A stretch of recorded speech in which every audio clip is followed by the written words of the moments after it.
अस्सलामुअलैकुम एवरीवन। आज हम एंजाइम्स के पास्ट पेपर्स को डिस्कस करेंगे। कोशिश करूँगी कि आपको एक एक क्वेश्चन क्लियर हो जाए। So let's start it. सबसे पहला क्वेश्चन हमारे पास गिवन है, 2009 में पूछा गया है। The location of an enzyme where a substrate bind is called. Options हैं binding site, reaction centre, allosteric site या active site. So active site enzyme की वो जगह होती है जहाँ पर सबस्ट्रेट आकर बाइंड करता है और फिर बाइंडिंग के बाद इसकी कैटालाइटिक एक्टिविटी स्टार्ट होती है। सो correct option is active site. ये क्वेश्चन जो गिवन है 2011 में पूछा गया है। क्वेश्चन है which of the following factor affects the enzyme activity. Options temperature, pH, concentration या ऑल ऑफ द अबव। तो ये तीनों चीज़ें ऐसी हैं जिस पर एंजाइम की एक्टिविटी डिपेंड करती है। So correct answer is all of the above.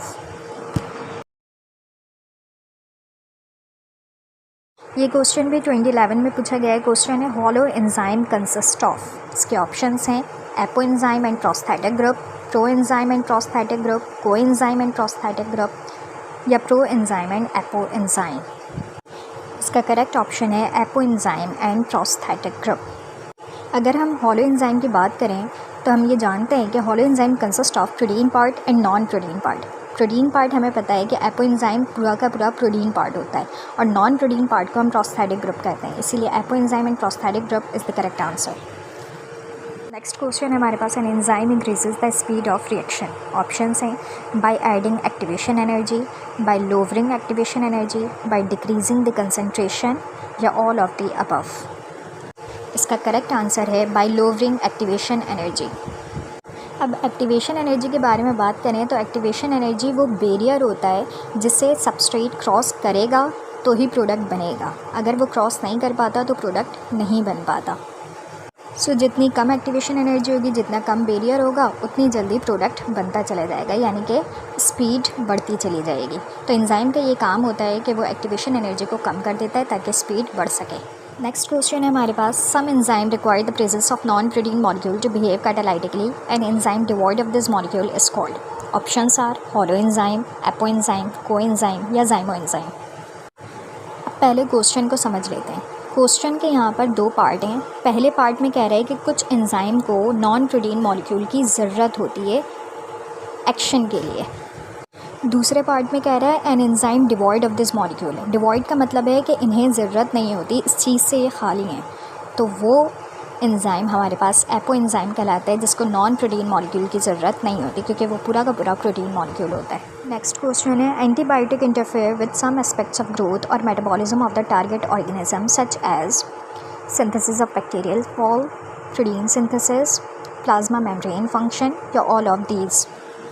So correct option है सिंथेसिस ऑफ बैक्टीरियल वॉल, क्योंकि एंटीबायोटिक जब अटैक करता है तो बैक्टीरियल वॉल के सिंथेसिस को रोक देता है जिसकी वजह से फिर बैक्टीरिया आगे प्रोड्यूस नहीं कर पाते। नेक्स्ट है हमारे पास, the following statement is true about enzymes. Statements are they are globular proteins, they are formed in the smooth endoplasmic reticulum, they are only found attached to plasma membrane in the cell या all of the above. अब one by one check कर लेते हैं कि क्या चीज़ ठीक है। अगर ग्लोबुलर प्रोटीन्स की बात करें, प्रोटीन्स दो तरह के होते हैं, एक फिब्रस और एक ग्लोबुलर। तो एंजाइम्स हमारे पास ग्लोबुलर प्रोटीन्स होते हैं। सो राइट आंसर हमें मिल गया कि globular proteins is the right answer. अब बाकी चीज़ों को भी देख लेते हैं। कह रहे हैं कि they are formed in the smooth endoplasmic reticulum. Enzyme protein है और प्रोटीन कभी भी स्मूथ एंडोप्लाज्मिक रेटिकुलम में नहीं बनती, रफ एंडोप्लाज्मिक रेटिकुलम में बनती है। सेकेंड है हमारे पास, they are only found attached to plasma membrane in the cell. तो एंजाइम हमारे पास पूरे प्रोटोप्लाज्म में पाए जाते हैं, सिर्फ प्लाज्मा मेम्ब्रेन से अटैच नहीं होते वो। सो ये भी फॉल्स है। So right answer is globular proteins. Next है हमारे पास, pepsin works best at a pH of options 1, 1.1, 1.3 या 1.4। सो इसका करेक्ट ऑप्शन है 1.4 क्योंकि ये एसिडिक मीडियम में बिहेव करता है।